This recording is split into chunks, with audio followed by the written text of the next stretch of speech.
ឆ្នាំថ្មីបងប្អូនទាំងអស់គ្នាឆ្នាំថ្មីចិត្តមកដល់ហើយការងារនៅតែរវល់មែនទេកុំបារម្ភនេះណែ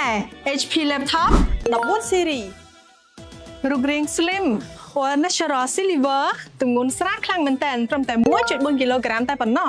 ដាក់តាមខ្លួនទៅស្រុកកំណើតជួបជុំមិត្តភ័ក្តិអែមតែម្ដងអ្វីដែលកាន់តែពិសេសគឺវាមាន CPU ចំនួនថ្មីដែលបំពាក់ទៅដោយមុខងារ AI ស្រាប់ដែលលោកអ្នកគ្រាន់តែចុចប៊ូតុង Copilot នោះវានឹងអាចជួយដោះស្រាយបញ្ហាការងាររបស់អ្នកបានយ៉ាងលឿននិងរលូនបំផុត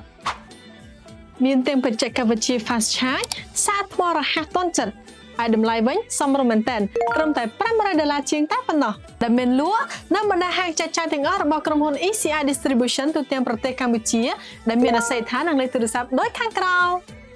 ក្នុងឱកាសពិធីបុណ្យចូលឆ្នាំថ្មីប្រពៃណីជាតិខ្មែរសូមគោរពជូនពរទៅដល់បងប្អូនខ្មែរទាំងអស់ឲ្យមានសុខភាពល្អធ្វើដំណើរប្រកបដោយសុខសុវត្ថិភាពទាំងអស់គ្នា